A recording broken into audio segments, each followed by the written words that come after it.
Hello everyone, it's Mr. B here. Today I'm going to teach you about Cantonese. I'm not a teacher in Cantonese, but I'm a native speaker from Hong Kong, so I think I can teach you a thing or two. It's a brand new series, and actually this video is the first video of the whole series. There will be a lot to come, and you are right. I will be teaching you how to swear in Cantonese because swearing is a really big part of Cantonese. But yeah, we will get to that, right? But before that, before everything, I think I would like to firstly talk about actually what is Cantonese, all right? Cantonese is actually one of the dialects in Chinese because if you look at the map here, you got a lot of different dialects in China, all right? So of course, the biggest one is Mandarin, which is spoken by most people in China, but in the southeast region, we also got a lot of different dialects. And in the red zone, which is called Yue in Cantonese, that is Cantonese, which is mostly spoken by people in Hong Kong and also in Guangzhou or Guangzhou, right? But I think most people in Guangzhou now already speak Mandarin, right? Yeah, so that is Cantonese. And you know that to learn Cantonese, it would be really important for you to have a dictionary. So I'm going to recommend some online sites for that because the thing about Cantonese or Chinese is our characters, they cannot be spelled, unlike English, all right? We don't have alphabets. So like every character would feel like alien words to you. So you need to frequently go to the dictionary to check how to write, how to pronounce, and what's the meaning of the word. Right, so let's get on to it. All right, so this is the first site called Arc Chinese, which is basically an encyclopedia for Chinese characters. So if you click on the characters like this one, lam here, or the dan, no, yeah, we'll just type in a quick one here. Let's just check this one, lam. Okay, lam. Click search, show you the word, how to write it, what's the meaning of it, south, and it will also pronounce it for you. But Nan? yeah, nan. But this pronunciation is only in Mandarin, it's not in Cantonese. So just ignore that for now. We got another site for Cantonese speaking. All right, yeah, and yeah, so it's a really good site here. And also, yeah, I forgot about that. When you are on this site, remember to choose this one here, character standard. Choose Hong Kong. That means traditional instead of simplified. Otherwise, yeah, the word would be different because we got simplified Chinese and traditional Chinese, and we use traditional in Hong Kong. All right, and you can see this word here got this amber part and also this blue part.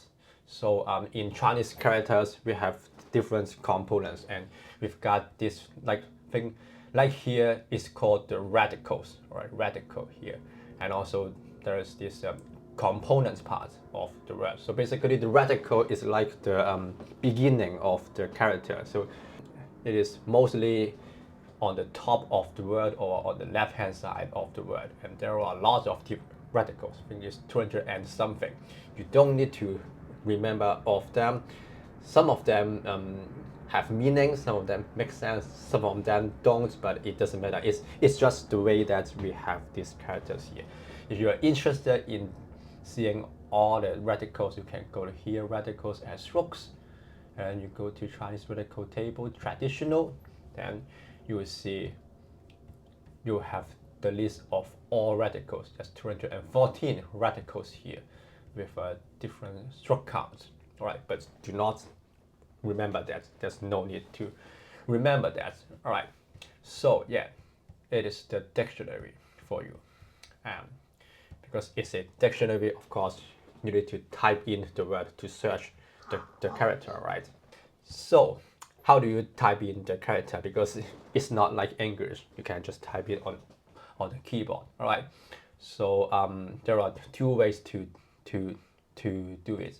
For both ways, you would of course need to add the language in your keyboard. So because I'm using a Mac now, so I'll just show you the way it works on Mac. It will be even easier on PC, right? So you go to test input sources here, click add it, and then you click add here, and you add Chinese traditional. All right, in here I would recommend for beginner you use handwriting first, because handwriting is the easiest way to type in Chinese. Let's just put it like that. There are other ways, but they are more difficult. So you would want to add the handwriting here. So what you are going to do is to basically handwrite it, all right? So you click handwriting here, yeah. And then, yeah, here you go, can handwrite it. Okay, so let's just do lam again. Handwrite it here. Then yeah, there you go. Click the lam. All right, but the problem about Chinese character is, yeah, for the way to handwrite it, you also need to follow the direction. So like this word here, you need to follow it like this one first, and then this one, this. You cannot do it another way around, otherwise the computer would not recognize your handwriting. So to learn Chinese character, you also need to learn the direction of writing it. For each video, I would put down the Chinese characters in the description, so that you can just copy and paste from the description and paste it on the dictionary just to start learning about it. Right, so that's the first way to input the Chinese character using handwriting. When you are getting better, actually there's another way.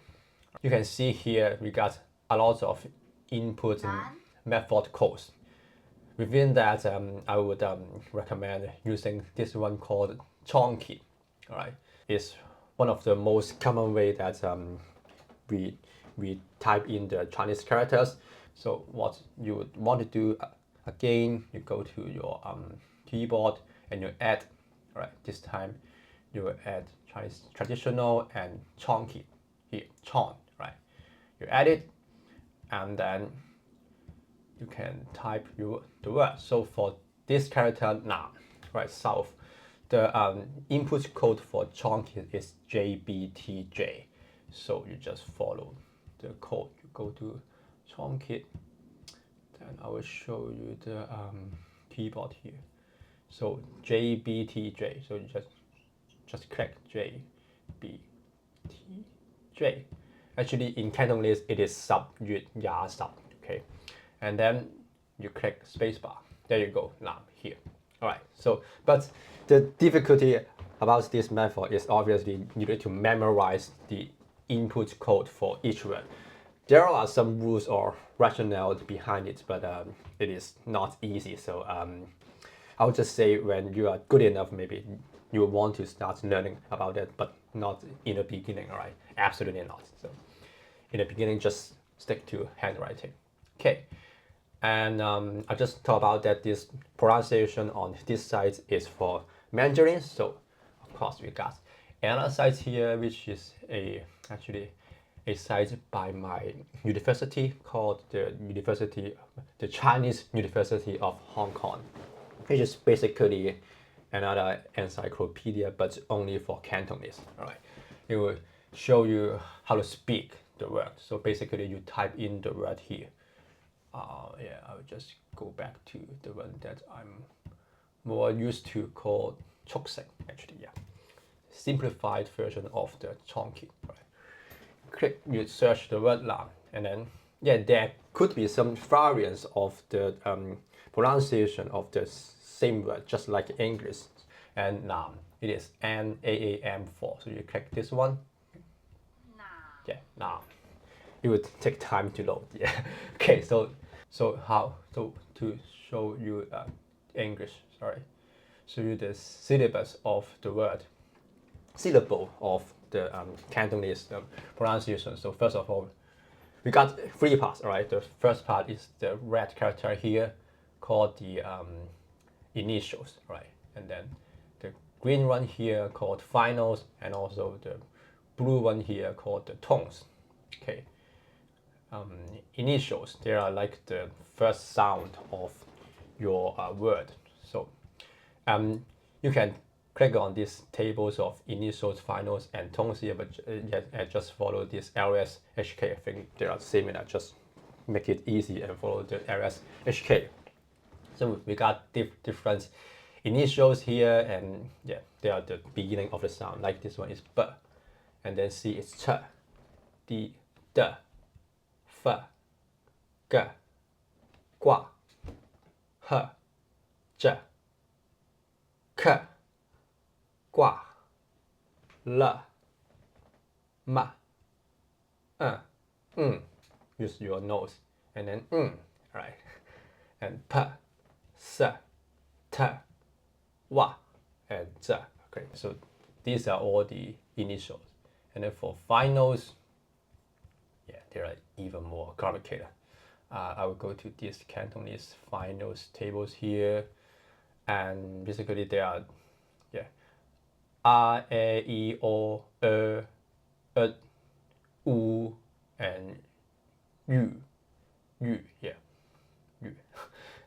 And this R here is a longer R of this one, so R is a longer one. All right, so I'm not expert on this one because, to be honest, we native speaker, we don't care about this chart. So unless you aspire to be a Cantonese teacher, I don't think you need to get to in-depth knowledge about this chart here. So just, yeah.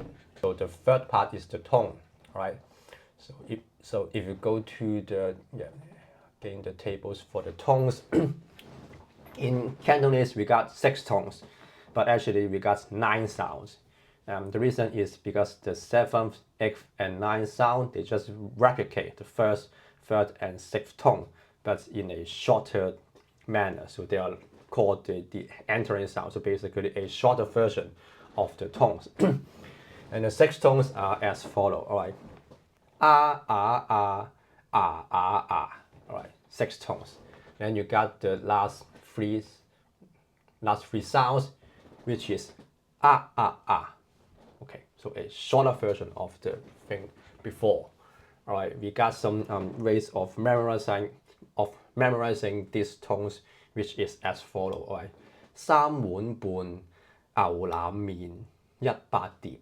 Okay, so 6 tones and 9 sounds. And that's it for the dictionary and also the pronunciation for the Cantonese. I will put the link to the both sides in the description.